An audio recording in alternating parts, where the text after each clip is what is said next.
안녕하세요. EBS 평생학교 시청자 여러분. 국내 유일 도시재난 생존 전문가 우승엽입니다.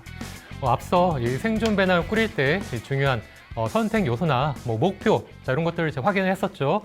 생존 배낭도 꼭 하나만 준비할 게 아니라 좀 작게 기본형부터 좀 더 많은 표준형, 또 더 많이 들어있는 완비형처럼 이 크기별로 차별해야 한다는 그 이유를 알아봤습니다. 자, 이번 시간에는 생존 배낭에 들어가는 필수 생존 장비들을 좀 어떻게 선택하는지, 또 생존 배낭 외에도 갖가지 이런 캐리어나 조끼, 힙색 같은 다양한 꾸러미 형태들도 있다는 걸 알려드리도록 하겠습니다. 생존 배낭, 자, 이거 장비나 물품들을 이제 선택을 할 때 이 세 가지 우선순위를 여러분 꼭 따르셔야 됩니다. 바로 중요도, 활용도, 무게입니다. 생존 배낭이 크건 작건 이 요건대로 세 가지 요소대로 이 구성품을 선정을 하면은 장비 중에 겹치거나 낭비되거나 활용도가 떨어지는 것들을 막을 수가 있고요. 다만 이 개인적인 활용도나 또 위치, 상황에 따라서 또 재난 형태에 따라서 이런 것들을 조금씩 달라질 수가 있겠습니다. 중요한 점은 이 세 가지 요소들을 균형 있게 조화시켜야 한다는 거죠. 자, 첫 번째 중요도. 1순위가 있습니다. 가장 중요한 첫 번째 용품들이 있는데 다른 것으로 이제 대체할 수 없거나 또 갑자기 구하기 어렵거나 아주 중요하거나 또 자주 사용하거나 도움이 되는 장비들을 1순위라고 할 수가 있습니다. 바로 이 식량과 물이 될 수도 있고요. 또 그 외에 은박 담요나 방수 자켓, 담요 같은 보온 용품들, 그리고 핸드폰 충전기나 플래시, 라이터, 멀티툴, 또 운동화나 양말, 현금이나 신용카드, 또 각종 내 자료를 저장한 USB 메모리, 신분증이나 사원증, 사진들 이런 것들이 바로 1순위가 되고요. 그 다음 2순위는 대용품에 있는 중요한 용품들을 말합니다. 생존이 중요하지만은 좀 휴대가 불편하거나 또 활용도가 조금 떨어지는 거, 자, 이런 것들은 2순위라 할 수 있는데 텐트나 바닥 깔개, 또 에어매트, 침낭이나 세면도구, 버너, 자, 이런 것들이 2순위라고 할 수가 있습니다. 어찌됐건 이 세 가지 요소들이 가장 이상적으로 균형 있게 잡혀 있어야지만이 좋은 생존 배낭이라고 할 수 있죠. 생존 배낭의 한 형태로 식량을 더 많이 넣어놓은 식량 강화형 생존 배낭도 있습니다.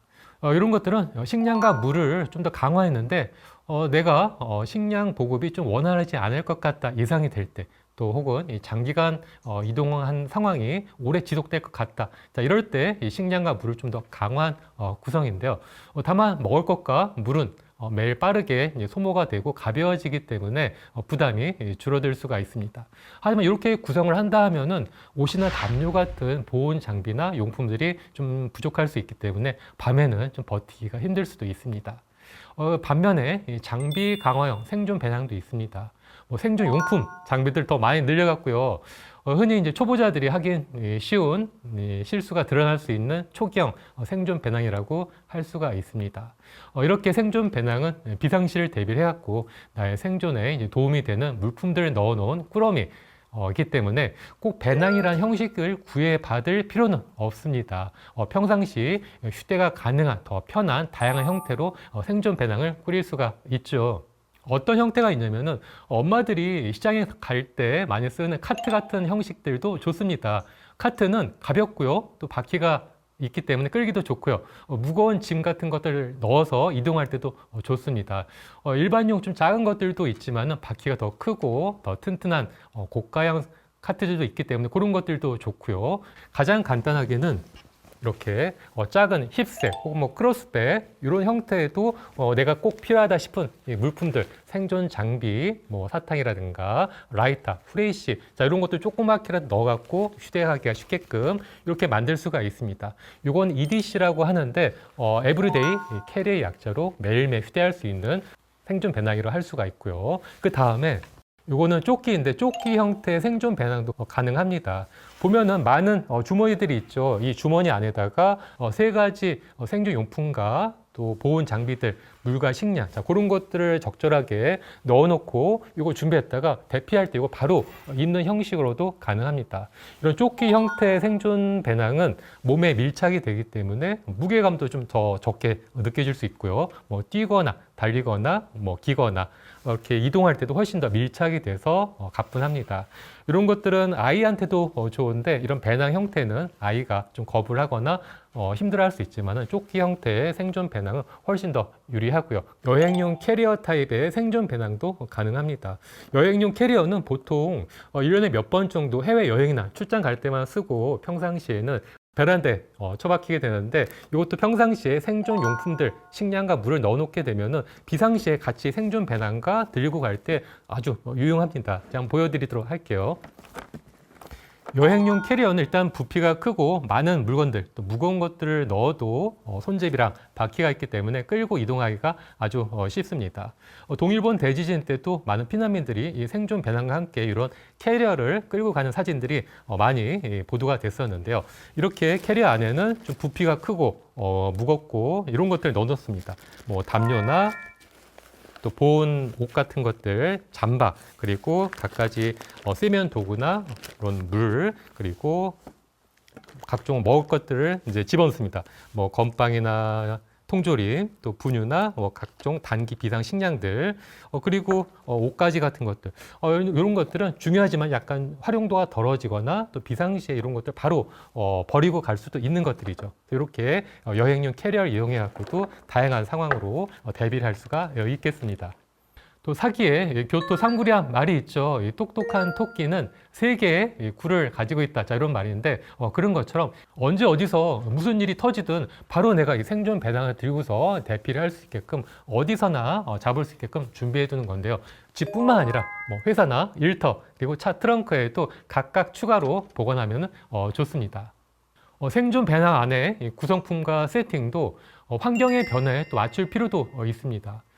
우리가 살고 있는 한국은 여름과 겨울에 온도 차이가 60도까지도 이 차이가 벌어지죠. 극심한 온도 변화는 식량이나 물, 또 장비에도 좋지 않은 영향을 미치고 수분 유입이나 결로를 부를 수가 있습니다. 또 지역별로도 생존 배낭의 구성품을 좀 달리할 필요가 있어요.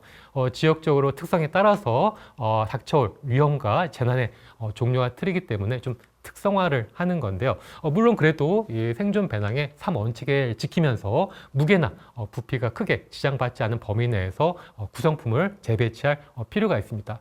뭐 가령 내가 강이나 바다 또 상습적인 저지대 침수 지역에 산다 하시면은 이 배낭 안에다가 뭐 튜브나 구명조끼 이런 것들 넣어놓으시고요. 또 북부 지방 접경 지역에 사신다 하시면은 방독면 같은 것들을 좀 넣어놓으실 필요도 있고 또 남부 지진 다발 지역에 사신다면은 헬멧 같은 지진 안전 용품들을 좀 더 추가할 수도 있겠죠. 또 그 외에도 남녀 성별에 따라서 여성분들은 여성 용품 같은 것들 더 추가할 수도 있겠습니다. 생존 배낭에서 꼭 피해야 될 장비들을 알려드리도록 하겠습니다. 바로 이 무거운 것들이에요. 우리가 캠핑용으로 뭐 주물 냄비, 주물 프라이팬, 자, 이런 것들 많이 쓰시는데 무거운 것들은 좋지가 않습니다. 비슷하게 면 텐트도 마찬가지예요. 보기엔 좋지만은 실용성은 좀 떨어지고요. 또 그 다음에 내구성이 약한 것들, 자, 이런 것들 좋지 않습니다. 또 사용법이 복잡한 거, 내가 쓸 수 있다 하더라도 뭐 가족들이나 아이들이 쓰기가 힘들다 하면 이것도 좋은 생존 장비가 아니죠. 그 다음에 구조가 복잡하거나 또 많은 기능들이 있는 것들도 보기와 달리 좋지가 않습니다. 기능들이 많다 하면은 한 개가 고장나도 다른 것들은 다 같이 못 쓰고 버려야 될 수도 있고요. 또 구조가 복잡할수록 더 빨리 고장이 나고 수리하기도 힘듭니다. 또 비슷하게 수리가 복잡하거나 또 특수한 공구가 필요한 것들도 좋지가 않아요. 뭐 나사 같은 경우도 십자가 아니라 별 렌치 같은 것들, 좀 특수한 공구들이 필요한 장비들이 있는데 그것도 좋지가 않습니다. 또 그 다음에 습기에 약한 것들도 제외시켜야 됩니다. 집안에서 사용할 때는 이게 잘 작동하다가도 야외나 산, 오지에 가서 쓸 때는 조금만 습기가 먹어도 쇼트가 나거나 이상이 생겨갖고 못 쓰는 경우들도 많이 있어요. 그렇기 때문에 이 장비가 습기에 약한지 또 어떤 문제가 야외에서 발생할 수 있을지 이런 것들도 찾아보셔야 됩니다. 또 그 다음에 전기나 연료 소모가 많은 것들도 제외해야 됩니다. 우리가 차를 생존 장비로 선택을 할 때 커다랗고 엔진 배기량이 큰 SUV 같은 것들도 생각할 수가 있는데 그런 것도 힘이 좋긴 하지만은 역시 연료 소모가 많기 때문에 빨리빨리 계속 재충전, 재급유를 시켜야 될 수가 있기 때문에 그런 것들도 좋은 장비라고 할 수가 없죠.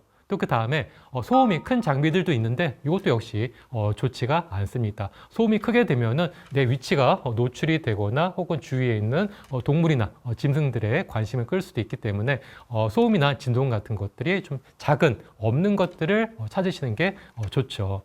또 장착 소모품이나 배터리가 표준품이 아니라 따로 이 특별한 것들, 특수한 장비들도 있는데 이것도 역시 좋지가 않습니다.